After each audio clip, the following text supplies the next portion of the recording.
দেখুন দেখি, খাবার নেই বলা যায় ওখানে, তাও কেমনভাবে খুঁটে খুঁটে খাচ্ছে। আজকে গিয়ে প্রথমে এদের খাবার আনবো, অন্যান্য কোনো কিছু না আনি। তো দোকানটা খুলে একটু দেরিতে, তো মোটামুটি ওই 10:30 নাগাদ খুলে, কিন্তু গিয়ে আগে খাবারটা নিয়ে আসতে হবে।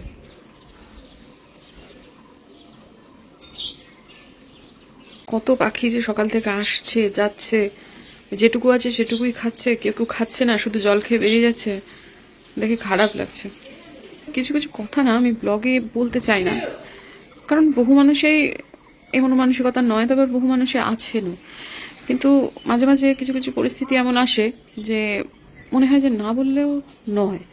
এই যে এক একটা করে বার্ড ফিডার, আমি যেমন এই দুটো কিনেছি, এটা কম্বোতে কিনেছি, কম্বো প্যাক ছিল অ্যাকচুয়ালি। এটাতে 300 মতো টাকা নিয়েছে। কত 300 টাকায় আমাদের বেরিয়ে যায়।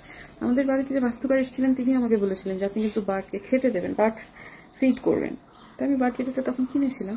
কেন মানুষ খেতে, প্রথমত পশু পাখিকে খেতে দেওয়া সেটা তো ভীষণই ভালো একটা কাজ। পৃথিবী তো আমাদের একার নয়, এটা তো একটা রয়েছে। যেমন এটা গ্রিলে সামান্য একটু জায়গায়, যাদের সে অর্থে খুব একটা জায়গা নেই তারা নয় গ্রিলেতেই মানে জানলাতেই ঝুলিয়ে রাখবেন। কিন্তু আর একটা খুব ভালো কথা আমি বলেছিলেন যে নিজের স্বার্থেই না পাখিকে খেতে দিন, তাদের স্বার্থটা আপনার ভাবতে হবে না, আপনি নিজের স্বার্থটা ভাবুন। বলে যেটা বলেছিলেন যে এটা সবার ক্ষেত্রে একই রকমভাবে প্রযোজ্য। প্রথম কথা হচ্ছে চড়াই পাখি বা ছোট ছোট পাখিগুলো খুব প্রাণ চঞ্চল হয়ে থাকে। এদের জীবনে বেঁচে থাকার জন্য বেসিক যেটুকু দরকার সেটুকু পেলেই এরা খুব আনন্দিত থাকে। তাদের যে ভাইবটা, তারা যে খুব আনন্দ করে আপনার বাড়িতে খেতে আসছে, সেটা আপনার বাড়িতে একটা পজিটিভিটি আনবে। আর সকালবেলা উঠে কুচুর কুচুর কুচুর কুচুর, সেটা আপনাকে খুব আনন্দ দেবে। প্রথমত হচ্ছে পাখিকে খেতে দেওয়া ভালো, পশু পাখি প্রেম, সেটা সব দিক থেকে ঈশ্বর খুব খুশি হন।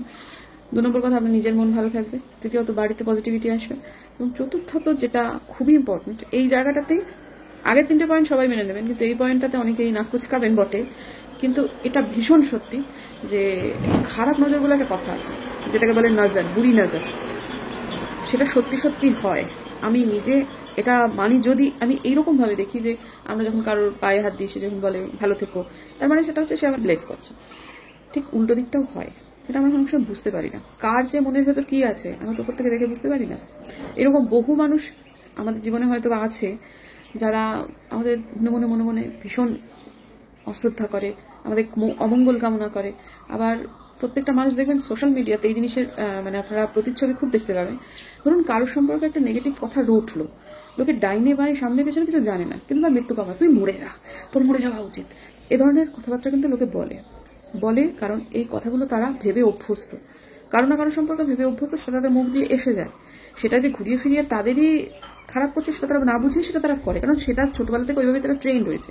একসাথে 10টা মানুষ মিলে বিভিন্ন জায়গা থেকে আপনার মৃত্যু কামনা করছে। কখন যে জীবে সরস্বতী বসবে, ঈশ্বর বলে দেবেন তথাস্তু, কেউ তো জানি না। তখন এই যে পাখি বলছেন যে আপনার ভাগের ভাড়া পাখি নিয়ে যাবে, আপনার ভাগের যেটা অঘটন সেটা আপনার বাড়িতে যারা আসছে, আপনি যাদের নিত্য নৈমিত্তিকভাবে খেতে দিচ্ছেন, তাদের মধ্যে কেউ একজন নিয়ে চলে যাবে, আপনি টের টিও পাবেন না। এই জন্য বলে বার্ড ফিডার রাখতে, কারণ আমরা সারা শরীর ঢেকে তো আর চলতে পারবো না, নাকি আমরা সারাক্ষণ ঘরে বসে থাকতে পারবো। আমাদের বাইরে বেরোতেই হবে, আমাদের চলতেই হবে। এই একটা জিনিস সবার বাড়িতে দরকার, সবার। কিছুই না, সামান্য জিনিস, কত টাকাই খরচ হয়ে যায়, এই একটা জিনিস কিনে টাঙিয়ে দিন। কিছু ভেতরে খুদের দানা, যেটা পাখি ভালোবাসে, সেটা দিয়ে দিন। আমি তো কাউন দিয়ে দিই। সারাদিন ধরে কিচিরমিচির করে আপনার মনটা ভালো করে দেবে। আর কিছু হোক না হোক, আপনার মনটা ভালো হবে।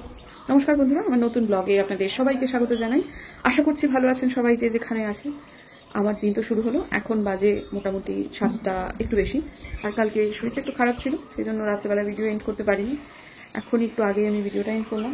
যখন করেছি তখন এদিক দিয়ে সূর্য দেখা যাচ্ছিল, এখন আবার সূর্যটাকে দেখা যাচ্ছে না, কারণ একটা পলেস্তারা পড়েছে মেঘের, সেই জন্য ব্যাপারটা ঢাকা পড়ে গেছে। একটু আগেই মানে ধরুন 6:30 নাগাদই আমি আমার আগের ভিডিওটা এন্ড করেছি, তখন দেখিয়েছি যে এই দিক থেকে উঠছিল সূর্য বাবা জীবন তখন ওখানে ছিলেন। তো এখন আর রোদ্দুরের কোনো দেখা নেই। এই তো না তিনি সে অর্থে ঝমঝম করে বর্ষাচ্ছেন, না তিনি সূর্যকে খুব একটা জায়গা দিচ্ছেন, মানে তিনি পথে ছাড়ছেন না, কাজও করছেন না। একটু আগে যেটা বললাম যে ওই বার্ড ফিড করার কথা, যেটা প্রথমত যে ঈশ্বরের প্রতি অখণ্ড ভক্তি থাকলে তিনি সবকিছু থেকে আপনাকে বাঁচিয়ে নিয়ে চলবেন। কিন্তু এটা তো ঘটনা যে তিনি সশরীরে আপনার কাছে আজকে তিনি আসতে পারবেন না, তিনি কারো না কারোর মাধ্যমে আসবেন এবং কিছু না কিছু করে তিনি আপনাকে ঠিকই রক্ষা করবেন। তিনি হয়ে যদি আমার হাতে পক্ষী দেবতা হয়ে আসেন, পাখি হয়ে আসেন, আমাকে পরিত্রাণ করতে আসেন, মন্দ কি আছে? আমি এভাবেই ভাবি, সবই আমার পরমহংসের ইচ্ছা। ঠাকুর আমাকে চালালে আমি চলি, তবে সব দায় ঠাকুরের উপর চাপিয়ে দেওয়াটাও বোকামি, এটাও ঠিক। আমার যত খারাপ সব কিছুর দায় তুমি নাও তা না, কিন্তু ওই আর কি, চলার চেষ্টা করি। তার মুখ দেখেই দিন শুরু হয়েছে আজকে আমার। যখন আমি উঠেছি তখন আমার মেয়ে উঠেছে, না আমার বর উঠেছে, এখন যখন হাজব্যান্ড উঠে গেছে। তো যাই হোক, অনেকক্ষণ থেকে উঠেছি, উঠে টুকটুক এটা ওটা সেটা করছি। তারপর একদম বাজে একটা জিনিস করলাম, সকালবেলায় উঠে ভিডিও দেখলাম, যেটা একদমই করা উচিত হয়নি। সকালবেলা যেহেতু ওই হাতে ফোনটা নিয়ে ব্লগটা এন্ড করলাম, হাতে ফোনটা থেকে গেলাম, আমার অদ্ভুত সোশ্যাল মিডিয়ার অ্যাডিকশন হয়েছে। এখান থেকে যে নিজেকে জীবনে মুক্ত করবো এটাই ভাবছি। করা খুব সহজ, মনের ইচ্ছাটাই জরুরি। তো ওই একটা জিনিস আজকে আমার হয়ে গেল ভুলভাল। সকালবেলা উঠে অনেকক্ষণ আমি সোশ্যাল মিডিয়া অন করি না, আজকে করে ফেললাম। চাটা বসাতে আমার দেরি হলো, 7:30-এর ওপরই বেজে গেল। তো ঠিক আছে, বসিয়ে দিলাম। এখন একটু গরম জল পান করি, থাইরয়েডের ওষুধ খাওয়া হয়ে গেছে।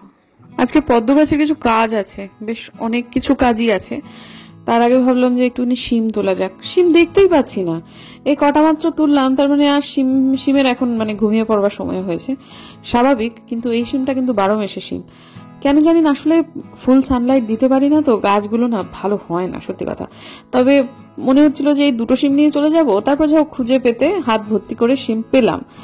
তো এখন কথাটা হচ্ছে, কালকে আমি আমার পদ্ম গাছের এক্সপার্টের সাথে একটু কথা বলেছি। তিনি অনেকগুলো পদ্ম গাছ দেখে বলেছেন আবার ওগুলোকে রিপোর্ট করতে হবে, আর যে সয়েল মিডিয়া সেটাকেও একটু বোধহয় চেঞ্জ করতে হবে, বোধহয় না সেটা চেঞ্জ করতে হবে। তো সেই জন্য কয়েকটা রানার আমি তুলে দিয়েছি। সেগুলো আসলে অত বড় যে জায়গায় রানারটা না ঠিক গ্রো করছিল না, মানে ওটা একটু বেশি খাবার দেওয়া হয়ে যাচ্ছিল, সেই জন্য যে এই জায়গাটা থেকে সরিয়ে দিয়েছি, আর একটাও সরিয়ে দিয়েছি। এবারে ছোট যে মানে আমি তো বড়, মেজো, ছোট এই 3 ধরনের গামলা নিয়েছি। তো এই যে ছোট গামলাটাতে জল দিয়ে দিয়েছি, এই গামলাটাতে জল দিয়েছি কারণ পায়রাদের জন্য একটু জল লাগবে, এরা এখান থেকেই মুখ ঢুকোচ্ছে। এই যে এইটাকে আমি এখন সরিয়ে দেবো, দিয়ে তারপর এই দিকটায় দিয়ে দেবো। একা পারবো না, মানে যখন এইটা আবার দেখাচ্ছে, এই যে এটাকে সরিয়ে এইদিকে দিয়ে দেবো, আর এই যে সবুজটাকে এইদিকে দিয়ে দেবো, কারণ এটাতে অসুবিধা হচ্ছে, পায়রাগুলো জল খেতে পারছে না। কারণ আবার পদ্মর যে চারি সেটা থেকে জল দিলে আবার মুশকিল হয়ে যাচ্ছে, সে পাতা টাতা ছিঁড়ে একাকার করে দিচ্ছে। কিন্তু ওটা হয়তো আজকে হবে না, কারণ ওই জিনিসটা ভীষণ হেভি হয়ে গেছে। যেটা বলছিলাম যে মেজো যে গামলা তার মধ্যেই দুটো রানার বসিয়ে দিতে হবে, ওইখানেতেই ভালো হবে। এই রানার গুলো হচ্ছে রেড ফিলিপের রানার। যাই হোক, আর এই যে দেখুন আবার এসেছে হচ্ছে জল খেতে, কি খারাপ যে লাগছিল।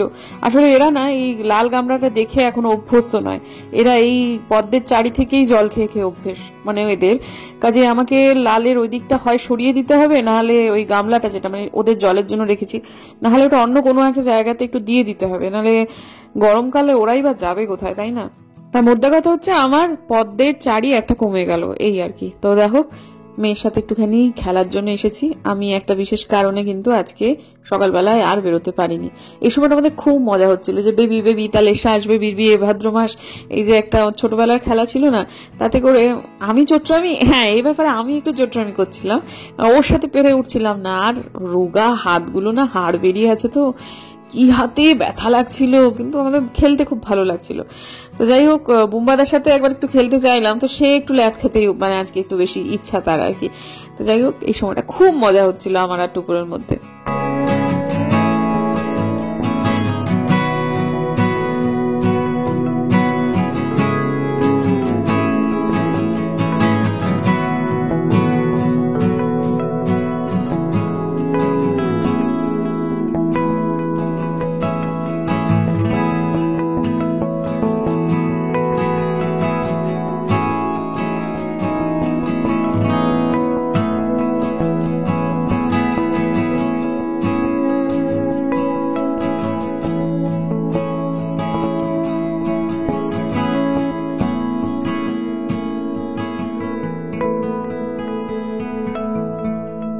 যে কারণে আমি বেরোতে পারিনি সেটা হচ্ছে আমার শ্বশুর মশাইয়ের শরীরটা আজকে খুব একটা ভালো নেই। আমি নিচে গিয়েছিলাম, অনেকক্ষণ নিচে ছিলাম, কিন্তু সেই মুহূর্তের ভিডিও তার তখন করিনি।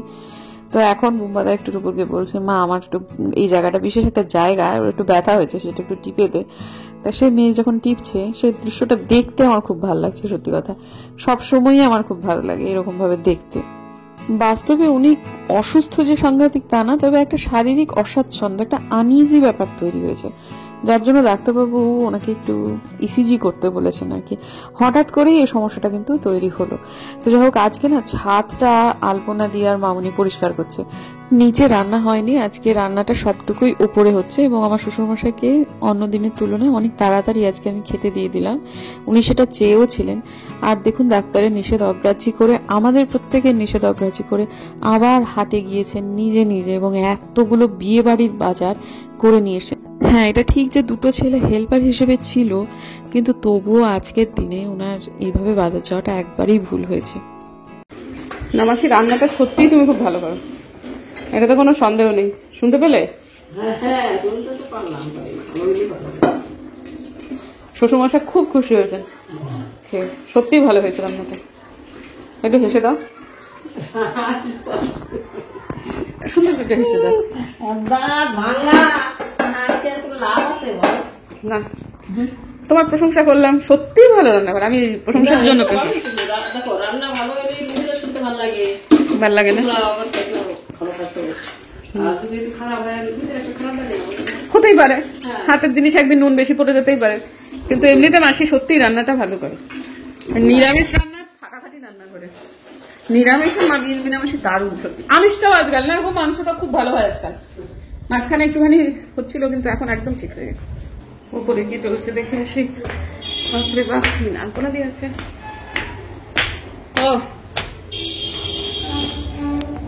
ও ঠাকুরায়ণ হয়ে আছে, যাক ঠিক আছে। ঘরেতে ভ্রমর এলো গুনগুনিয়ে, আমারে কার কথা সে যায় শুনিয়ে। ঘরেতে ভ্রমর এলো গুনগুনিয়ে, কার কথা শুনিয়ে গেল জানেন? টিং টং, কলিং বেল বাজলো। আমার শ্বশুরমশাইয়ের ইসিজির জন্য দুটো ছেলে মেয়ে এলো। পদ্মের খবর দিতে পারলো না ভ্রমর, কিন্তু দুটো ছেলে মেয়ে এলো, যারা আমার শ্বশুরমশাই ইসিজি করে দিয়ে বলে গেল যে এটা ডাক্তারকে দেখাতে হবে, ওই প্লেটটা দিয়ে গেল। আবারও বলছি, মেজের কোনো অসুবিধে নয়, কিন্তু বয়স হয়েছে অনেকটাই, যার ফলে ডাক্তারবাবু কোনো সুযোগ নিতে চাইলেন না। উনি বলে দিয়েছেন যে সত্যদা ইসিজি করুন, ব্যাপারটা এইটাই। এবং ইসিজি রিপোর্টটা যে খুব একটা খারাপ এসেছে পরবর্তীকালে আমি পরে ভয়েস দিচ্ছি তো তা নয়, কিন্তু আবারও বলছি, একটা অদ্ভুত অস্বচ্ছন্দ কেন হচ্ছে সেটা কিন্তু এখনো পর্যন্ত বোঝা যায়নি। ডাক্তারবাবু বলছেন হয়তো বা হতে পারে এটা কোনো গ্যাস ফর্মেশন হয়েছে বা সেরকম একটা কিছু।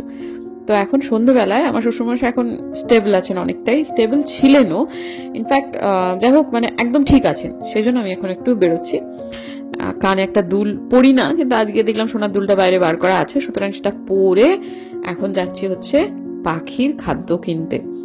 তো এবং বাড়িতে বেরিয়ে বুঝলাম যে ভালোই লাগে জানেন তো, মাঝে মাঝে ওই সারাদিন মনে হয় যে না থাক, ঘর থেকে বেরোবো না, কিন্তু বেরিয়ে গেলে এই যে রাস্তায় একটু হাঁটলাম, দুটো মানুষের সঙ্গে দেখা হলো, কথা হলো, বেশ ভালো লাগলো। এবং যখন আমি এবার শরীরটা খুব যে একটা জুতের আছে তা না, কিন্তু বাইরে বেরিয়ে আমার খুব আনন্দ হলো। তো হাঁটতে হাঁটতে চলে গেলাম ওই সুভাষপল্লী বাজারের ওখানটাতে, গিয়ে দেখলাম ওদের ওখানে হাইড্রেন হচ্ছে ঠিক দোকানটার সামনে। রাস্তাটা পুরো খুঁড়ে রেখে একবার একাকার কাণ্ড, একটা বিচ্ছিরি অ্যাক্সিডেন্ট হতে হতে কিভাবে যে বাঁচলাম সেটা ভগবানের আশীর্বাদ ছাড়া কিছুই না। তো যাই হোক, এই দিক দিয়ে আমার আসার কথা ছিল না, হঠাৎ করে দেখলাম এই জায়গাটাতে খোলা, সুতরাং এটা তাড়াতাড়ি খুব দ্রুত এই মন্দিরটা বন্ধ হয়ে যায়, মানে সন্ধ্যা রাতের কিছুক্ষণের মধ্যেই বন্ধ হয়ে যায়। তো এখনো খোলা যেহেতু, তাহলে মনে হলো যে বাবার কাছে একটুখানি আসি। রোজ তো আসা হয় না, মাঝে মধ্যেই আসা হয়, তাই গন্তব্যটা মানে আমার গতিপথটা বদলে গেল। তা ওদের পাশ দিয়ে যে রাস্তাটা গেল সেটা দিয়েই যাওয়াটা সিদ্ধান্ত নিলাম। এই রাস্তাটিতে আসতে চাই না, কারণ ভীষণ অন্ধকার। আজকে আবার দেখছিলাম আলো দিয়েছে, সেটা আবার জানতাম না। তো এই জায়গাটাতে না একটা বিপদ হতে হলো না একদম। আমি ব্লগের শেষে কিন্তু বলবো, মানে আমি মরেই যেতাম বোধহয় আজকে, সত্যি কথা বন্ধুরা। কিন্তু যাই হোক, ঠিক আছে, তিনি কর্তা আর কি, তিনিই রক্ষা করলেন। এখন তারপর শ্বশুরমশাই এটিএম দিয়ে দিয়েছিলেন, টাকা তুলে এলাম এবং এখানে এবারে ওই খাবারটা দিয়ে দিই। আশা করছি কালকে সকালবেলায় উঠে পাখিগুলো খুব আনন্দিত হবে, খুব খুশি হবে, এবং বারবার করে হয়তো ওদের বয়ানে বলে দেবে থ্যাংক ইউ ঝিনুক, থ্যাংক ইউ। কিন্তু ওদের ভাষাটা তো বুঝতে পারি না, তবে অনুমান কিছুটা করছি বটে। যে প্রাণী নিজের সামান্যতম মানে সোনা চাই, দানা চাই, এইসব না, আমার একটু খাবার চাই একটু খাবার জন্য জল চাই, ব্যাস, তাহলেই তারা খুশি। তাদের এই এই খাদ্যটুকু দিয়েই তারা অনেক বেশি খুশি হবে এবং প্রচুর পরিমাণে আমাকে আশীর্বাদ করবে, বা না করলেও তারা তো ভালো থাকবে, তাহলেই হবে। তো যাই হোক, এখন কিন্তু এই মুহূর্তে আমার কানে, একটা কানে আমি চেপে ধরে রয়েছি ঘাড় দিয়ে, সেটা হচ্ছে ফোন। আমার মাতৃদেবী ফোন করেছেন, তিনি ফোন করে কথা বলেই যাচ্ছেন। আর আমার মাকে স্পেশাল ফিল করানো তখনই সম্ভব যখন মায়ের কথা আপনি নিরবিচ্ছিন্নভাবে শুনে যাবেন, আপনার মুখে হ্যাঁ তা তো ঠিক, ওমা তাই, আচ্ছা, ও হয়তো বা সেগুলো মানে খুব, জানিস তো মমিনা আজকে ওই রঙের শাড়ি পরে এসেছিল, জানিস তো আমাদের উল্টো দিকে যে ইমন আজকে আমাকে এইটা বললো, মানে এর অতিরিক্ত তেমন কোনো কথা নেই, কিন্তু কিন্তু ওটাকেই মানে গুরুত্বপূর্ণ কথা নয়, কিন্তু মা যখন বলবে মাকে একদম এক ধারসে বলতে দিতে হবে, তাহলেই মা খুব স্পেশাল ফিল করেন এবং মনের ভীষণ আনন্দে থাকেন। তো এখন আমি সেই কাজটাই করছি।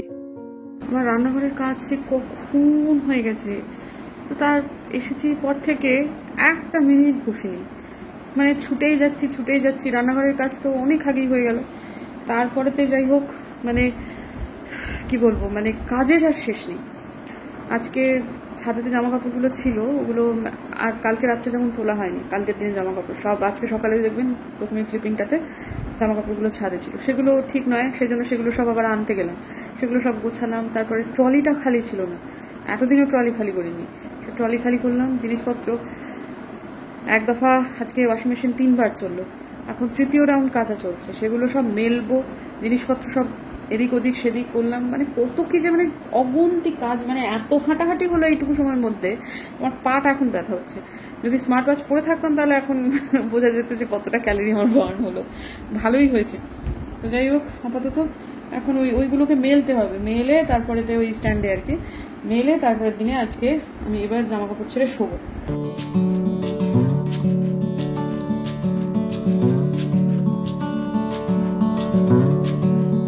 একসাথে ঘেঁটি ধরে সব তোয়ালে আজকে কেচে দিয়েছি। কালকে এখনই যদি কেউ বলে আমাদের বাড়িতে এসে যে তোয়ালে দাও, একটা বাড়িতে তোয়ালে নেই, সমস্ত যা ব্যবহারের তোয়ালে সব কেচে দিয়েছে। তো যাই হোক, সকালের মধ্যে শুকিয়ে যাবে, যা টানের দিন, বাপরে বাপ। তবে আজকে উত্তরবঙ্গের কোন কোন জায়গাতে যেন হঠাৎ ভীষণ করে ঝড় টড় এসেছে। আশা করছি শিলিগুড়িতে সেরকম কোনো লক্ষণ, মানে ঝড়ের ত্রিসীমানায় কোনো লক্ষণ নেই, সুতরাং যেমন আছে সব ঠিকই থাকবে। শোভো একদম তৈরি, তারপরে বোধিসত্ত্ববাবু নিচে আজকে থাকছেন আর কি, বাবা যেহেতু ওরকম অসুস্থ, তাই মানে অসুস্থ সেরকম না, একটু আনইজি ব্যাপার আছে, সেটার জন্যই আর কি। তো ঠিক আছে, এখন ঘুমিয়ে পড়েছেন, উনি 9:30টার মধ্যে আজকে শুয়ে পড়ে মানে ঘুমিয়ে পড়েছেন। তো যাই হোক, অনেকটা রাত হচ্ছে। টুপুর তো বাবা দেখুন দেখি, আবার এসি পয়েন্টে ধরতেই থাক, এমন কিছু গরম নেই, কিন্তু তাও এসিটার একটা অভ্যাস হয়ে গেছে। তো এখন আপাতত এই দিকের পাখাটা চালিয়ে দিলেও হবে। এখন আমি আজকে সকালেতে যেগুলো আপনাদের বলেছি সেগুলো কার কেমন লাগছে না লাগছে আজকাল আর ওগুলো ভাবা বন্ধ করে দিয়েছি। আমি যেটা নিজে মনে বিশ্বাস করি, এবং আমি মনে করি যে এই ধরনের বিশ্বাসে মানুষের কারোর কোনো ক্ষতি হয় না, ভালোই হয়। এখন আমিও তো এরকম এত আধ্যাত্মিক উপলব্ধি বলুন বা এত আধ্যাত্মিক বিশ্বাস বলুন, শুরু থেকে তো এরকম ছিলাম না। সময়ের সাথে সাথে অনেক কিছুই ঘটেছে, মানুষ একবার কাকতালীয় বলে, দুবার কাকতালীয় বলে, কিন্তু বহুবার জিনিস কাকতালীয় হতে পারে না। আমি এটা বুঝে গেছি, ওপরে একটি শক্তি আছে যে আমাদের চালনা করে। আজকের যেমন একটা অভিজ্ঞতা দেখুন, আমি ওই লোকনাথ মন্দিরে ঢুকলাম, ওই অবধি তো দেখালাম, তারপর গেলাম, গিয়ে যেখান থেকে আমি ওই বার খাবারের জন্য মানে কাউনদানা, সোজা কথায় কাউনদানা কিনবো, সেখানটাতে তো খুঁড়ে রেখে দিয়েছে, খুঁড়ে ওরা সাইডে ওপরে রাস্তার ওপরেতে রেখে দিয়েছে হচ্ছে ওই যে ভাঙাচোরাগুলো। আমি যদি ওদিক দিয়ে ওই স্ল্যাব দিয়ে নেমে তারপর উঠে দোকানে চলে যেতাম হতে পারতো, কিন্তু আমার কি মনে হলো যে না, যাবো না, ওই জায়গাটা একটু এসে দোকান বরাবর ওই ভাঙাচোরার সাইড করে আর কি দাঁড়ালাম। হ্যাঁ, দাঁড়িয়ে আমি মনে করছি যে দোকানদারকে বলবো। আমি না এরকম করে হাঁটতে হাঁটতে, পাটা দেখাই তাহলে বুঝতে পারবেন, এইভাবে করে ঠিক এরকম করে হাঁটতে হাঁটতে এরকম করে মুখটা কিন্তু আমার শটান লোকটার দিকে গিয়ে আমি ভদ্র বলছি, কাউনদানা আছে দাদা 100 টাকা করে, কাউনদানা আছে দাদা 100 টাকা কিলো না? তখন বলছে হ্যাঁ 100 টাকা কিলো, কতটা দেবেন? আমি বললাম দিন তাহলে। বলতে বলতে না পাটাকে এরকম করে সরাতে গেলাম, সরাতে গিয়ে আমার যেন মনে হলো কেউ আমার ঘাটটা ধরে নিচের দিকে নামিয়ে দিল পাটা। আমি বুঝলাম আমি এমন বেকায়দায় বেখাপ্পা জায়গায় পা দিচ্ছিলাম যে আমি যদি ওখানে কথা বলতে বলতে পা দিতাম, মানে জাস্ট মুহূর্তের ভগ্নাংশে আমি মুখ থুবড়ে পড়তাম। আর যে জিনিসগুলো শিকগুলো দাঁড়িয়ে আছে সোজা হয়ে, সেগুলো সাংঘাতিক শার্প, এবং আমার মানে কোনো একটা শিক আমার ভেতরে ঢুকে যেত, একটা কেন অনেকগুলো হতে পারতো, কিন্তু মুহূর্তের ভগ্নাংশে কে বা কাহারা আমাকে রক্ষা করলো, বা আমার নিজের মানে অবচেতন মনি বলুন, কিছু একটা হলো, কিন্তু আমি বুঝতে পারলাম এমন কিছু যেটা আমি ঠিক আপনাদের বোঝাতে পারবো না। সঙ্গে সঙ্গে পাটাকে আবার এরকম করে গুটিয়ে নিলাম, মানে আমি পাটা জাস্ট এরকম করে দিতে দিতে আবার পাটাকে গুটিয়ে নিলাম। ভদ্রলোকের সাথে আমি এরকম কোনাকুনি হয়ে কথা বললাম, মুখোমুখি নয়, কোনাকুনি হয়ে কথা বললাম। ভদ্রলোক ওইভাবে দাঁড়িয়েই আমাকে দিলেন, এবং আমি যেন তখন পরিষ্কার বুঝতে পারছি যে এই মুহূর্তে ভদ্রলোক আমাকে জিনিসগুলো দিচ্ছেন, সব নিরবিচ্ছিন্নভাবে যেমন চলছিল চলছে, কিন্তু যদি ওই কাণ্ডটি হতো তাহলে এতক্ষণে হই হই রই রই পড়ে যেত। হ্যাঁ, এবং মানে মানুষ বুঝে ওঠার আগেই কোথায় আমার একটা বিচ্ছিরি অঘটন ঘটে যেত, কিন্তু আজকে সেটা কিন্তু হলো না। এইরকম অভিজ্ঞতা আরো অনেকবার আছে, হয়েছে মানে অগুন্তিবার হয়েছে। আমি বুঝতে পারি কেউ একটা আমাকে রক্ষা করছেন। আর একটা এক্সাম্পল দিই, ব্লগ হয়তো বড় হয়ে যাবে, কিন্তু আমার মনে হয় না এই বড় হওয়াতে খুব একটা কিছু দোষ আছে। ভুটিয়া মার্কেট, তখন এখন তো ভুটিয়া মার্কেটের চতুর্দিকটা ঘেরা রয়েছে, ঘিরে ওই শিক মতো করে দেওয়া রয়েছে। তখন ওই ঘেরার কাজটা জাস্ট শুরু হয়েছে, ভিতের কাজটা হয়েছে, হয়ে কিছুটা উঠেছে, সামান্য উঠেছে, মানে যেটা ডিঙিয়ে যাওয়া যায়, এবং পিলারগুলো তখন সামান্য একটু ওই ওই ওই লেভেলেরই উঠেছে। আমি ওই দিক থেকে মানে বিধান মার্কেট থেকে আসছি, আমার কোনো প্ল্যান নেই যে আমি ভুটিয়া মার্কেটে ঢুকবো। হ্যাঁ, আমি হেঁটে হেঁটে আসছি। তো আস্তে আস্তে হঠাৎ করে একদম ভুটিয়া মার্কেটের সাইডে রাস্তার দিকগুলোতে ওই গোল করে যে সাইডের দিকটা আর কি, যেদিকটা মেডি মল আছে, মানে যারা শিলিগুড়ির নয় তারা বুঝতে পারবেন না, কিন্তু যারা শিলিগুড়ি তারা বুঝতে পারবেন, ওই দিকটা সাইড করে থাকে হচ্ছে কিছু মাফলার, টুপি, এই সমস্ত দোকান। আমার একটা মাফলার না খুব পছন্দ হলো রাস্তায় চলতে চলতে, দেখে খুব ভালো লাগলো। তা ভাবলাম যে থাক ওইটা কিনি, কারণ ওইগুলো জিনিসের দাম খুব একটা বেশি হয় না, টাকাও ছিল ব্যাগেতে। তো আমার কি মনে হলো যে যেহেতু পরিকল্পনা একেবারে বিহীন হয়ে যাওয়া, আমি না যেদিক দিয়ে দরজার দিক সেদিক দিয়ে গেলাম না, মানে ওইদিকে স্পেসটা খালি ছিল, তখনও দরজা হয়নি, যা শুরু হয়েছে কাজে, ওই দিক দিয়ে গেলাম না, শর্টকাট ওই ডিঙিয়ে ওই যে পাঁচিলের মতো জায়গাটা, সেটা তো ছোটো যেহেতু তৈরি হচ্ছে, তো ডিঙিয়ে আমি চলে গেলাম। দরদাম করলাম, কিনলাম, কয়েকটা জিনিস কিনলাম, একটা জায়গায় বেশ কয়েকটা জিনিসপত্র কেনা হলো।